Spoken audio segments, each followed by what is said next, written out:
വിശ്വസിക്കുന്നു. ഈ വിശ്വാസത്തിൻ്റെ പരമ്പര പൂർണ്ണമായിട്ടും ദൈവത്തിൻ്റെ മഹത്വത്തിനായിട്ട് സമർപ്പിക്കുന്നു. ഞങ്ങൾ വിശ്വസിക്കുന്നു എന്നത് ഒരു മണവാളൻ്റെ ചോദ്യത്തിന് ഒരു മണവാട്ടിയുടെ ഉത്തരമാണ്. മണവാളൻ കർത്താവായ യേശുക്രിസ്തു ലൂക്കാസ് സുവിശേഷത്തിൽ 18-ാം അധ്യായത്തിൽ ന്യായാധിപനും വിധവയും എന്ന ഉപമ പറഞ്ഞ്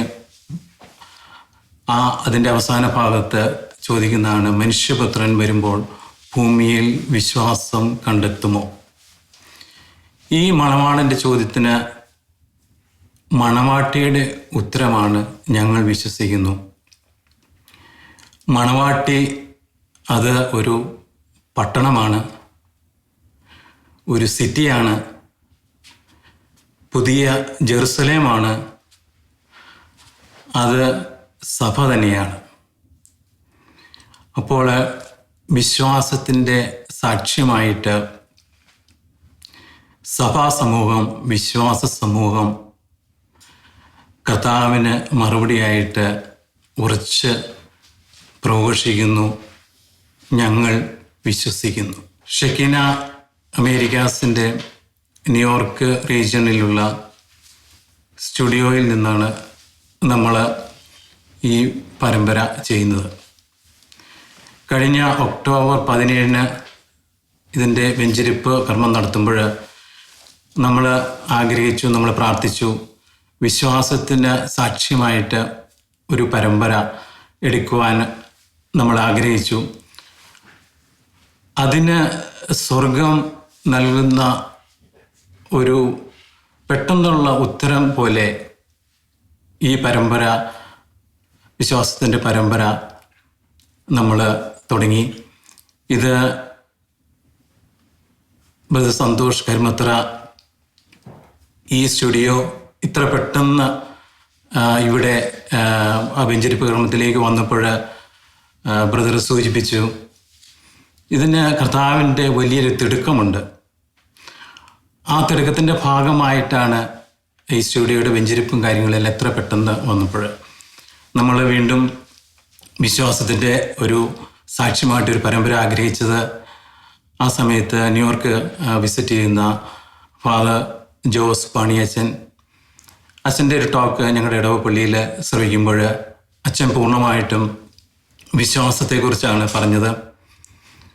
അപ്പോൾ അച്ഛനെ നമ്മുടെ സ്റ്റുഡിയോയിലേക്ക് വരാമോ, ഞങ്ങൾ ഇങ്ങനെ വിശ്വാസത്തിൻ്റെ രീതിയിൽ ഒരു പരമ്പര ആഗ്രഹിക്കുന്നു, അതിന് ഒരു നാമകരണം ചടങ്ങിലേക്ക് അച്ഛൻ വരാമോ എന്ന് ചോദിച്ചപ്പോൾ അച്ഛൻ വലിയ സന്തോഷത്തോടുകൂടി, വലിയ എക്സൈറ്റ്മെൻറ്റോടുകൂടി ഇവിടെ കടന്നു വരികയും ഞങ്ങൾ ബ്രദർ സന്തോഷ് കരുമത്രയോട് ചോദിച്ച് ഞങ്ങൾ വിശ്വസിക്കുന്നു എന്ന നാമകരണത്തിന് അച്ഛനെ ക്ഷണിക്കുന്നു എന്ന് പറഞ്ഞപ്പോൾ അതിന് എല്ലാവിധ സന്തോഷത്തോടു കൂടി മറുപടി പറയുകയും അങ്ങനെ അച്ഛൻ ഇവിടെ ഈ സ്റ്റുഡിയോയിൽ വന്ന് ഇതിൻ്റെ നാമകരണ ചടങ്ങ് നടത്തി ഇതിൻ്റെ ആദ്യത്തെ ടോക്ക് അച്ഛൻ നടത്തുകയും ചെയ്തു.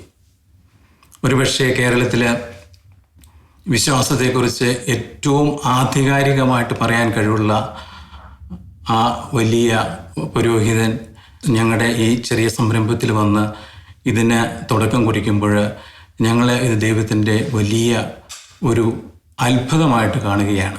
ഞങ്ങൾ വിശ്വസിക്കുന്നു എന്ന ഈ പേര് ഞങ്ങൾ എടുത്തത്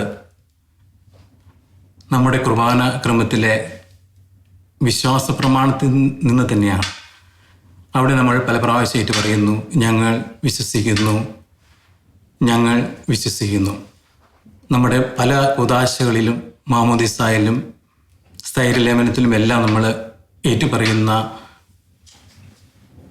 വിശ്വാസ പ്രമാണം, ആ വിശ്വാസ പ്രമാണത്തിൽ നിന്ന് ഞങ്ങൾ വിശ്വസിക്കുന്നു എന്നുള്ള ഈ നാമം നമ്മൾ ഏറ്റെടുത്തിരിക്കുന്നത്.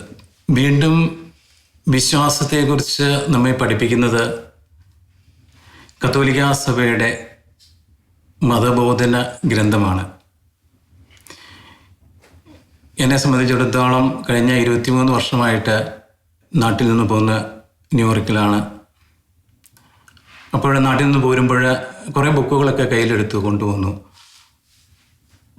കത്തോലിക്കാ സഭയുടെ മതബോധന ഗ്രന്ഥം, വത്തിക്കാൻ കൗൺസിൽ പ്രമാണരേഖകൾ, പിന്നെ ഏറ്റവും ഇഷ്ടപ്പെട്ട കുറേ മിസ്റ്റിക്കുകളുടെ പുസ്തകങ്ങൾ.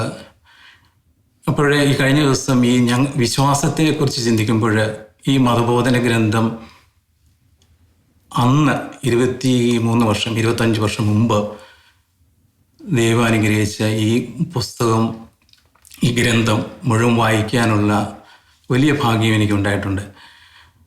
അപ്പോഴന്ന് ഇത് വായിക്കുമ്പോൾ ഇതിൻ്റെ കണ്ടൻസ് നമ്മുടെ വിശ്വാസ പ്രമാണത്തെക്കുറിച്ചാണ് അന്ന് മനസ്സിലാക്കിയിരുന്നു. അതിൻ്റെ ഓരോ ഭാഗങ്ങളും എടുത്തെടുത്ത് വ്യാഖ്യാനിക്കുന്ന വലിയ ഒരു വിശിഷ്ടമായ ഗ്രന്ഥം. ഇതിനെക്കുറിച്ച് പറയുമ്പോൾ നമ്മുടെ വിശുദ്ധ ജോൺ പോൾ മാർപ്പാപ്പയോട് മധ്യസ്ഥപ്പെട്ട് പ്രാർത്ഥിക്കാം. മാർപ്പാപ്പയുടെ കാലത്താണ് ഈ ഗ്രന്ഥം പുറത്തിറങ്ങുന്നത്. അപ്പോൾ കഴിഞ്ഞ ദിവസം ഈ പുസ്തകം ഒന്നെടുത്ത് നോക്കാം, വിശ്വാസത്തെക്കുറിച്ച് എന്തെങ്കിലും നമുക്ക് കൂടുതൽ അറിവ്, നമുക്ക് ഓർമ്മകൾ പുതുക്കാൻ പറ്റുമോ എന്ന് നോക്കിയപ്പോൾ ആ പുസ്തകം എടുത്ത് ആദ്യം എടുത്തപ്പോൾ ആദ്യത്തെ പേജിൽ ഭാഗം 1 വിശ്വാസ പ്രഖ്യാപനം സെക്ഷൻ 1 ആരംഭിക്കുന്നത് ഞാൻ വിശ്വസിക്കുന്നു, ഞങ്ങൾ വിശ്വസിക്കുന്നു എന്നതാണ്. ഇത് വായിച്ചപ്പോൾ അല്പം ഭയപ്പെട്ടു പോയി. കാരണം ഞങ്ങൾ വിശ്വസിക്കുന്നു എന്ന ഒരു പരമ്പര ഇവിടെ ആരംഭിക്കുമ്പോൾ അതിന് സ്വർഗത്തിൻ്റെ ഒരു കയ്യൊപ്പ് പോലെ തോന്നി. ഈ തുടക്ക ഭാഗം തന്നെ ഞാൻ വിശ്വസിക്കുന്നു, ഞങ്ങൾ വിശ്വസിക്കുന്നു. അപ്പോൾ ഈ മതബോധന ഗ്രന്ഥം നമ്മെ സംബന്ധിച്ചിടത്തോളം, വിശ്വാസ സമൂഹത്തെ സംബന്ധിച്ചിടത്തോളം ബൈബിൾ കഴിഞ്ഞാൽ ഏറ്റവും കൃത്യതയോടുകൂടി നമ്മുടെ കയ്യിൽ ഉണ്ടായിരിക്കേണ്ട ഒരു ഗ്രന്ഥമാണിത്.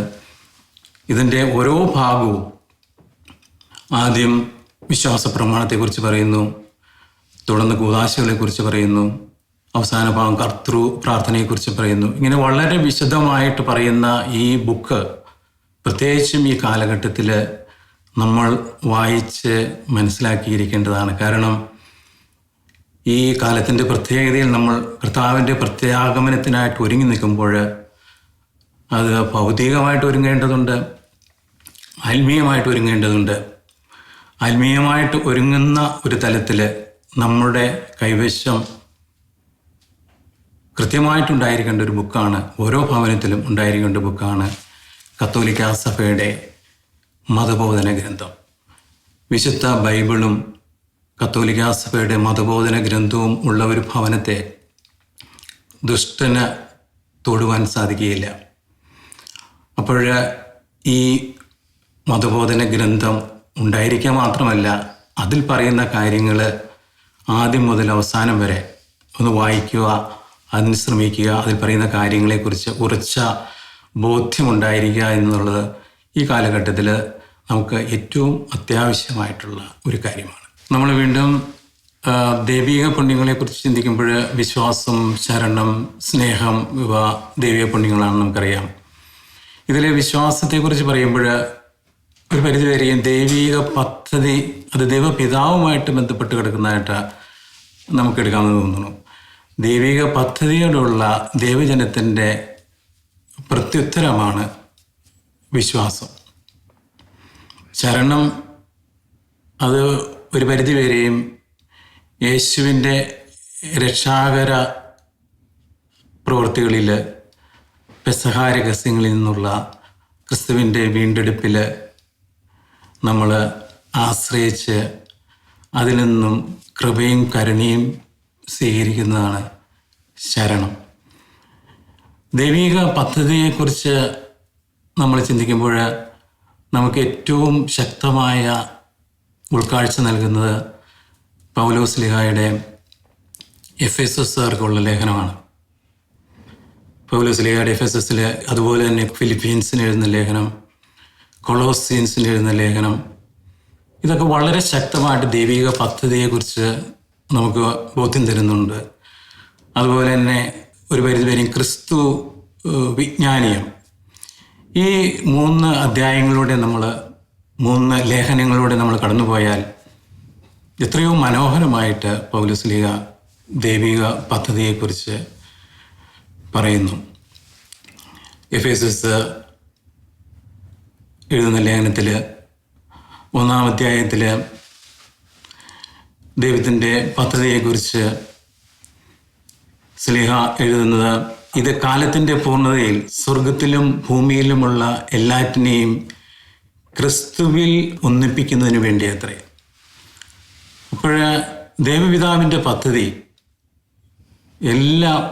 എല്ലാറ്റിനെയും ക്രിസ്തുവിൽ ഒന്നിപ്പിക്കുക എന്ന വലിയൊരു കാര്യമാണ് നമ്മുടെ പിതാവായ ദൈവത്തിനുള്ളത്.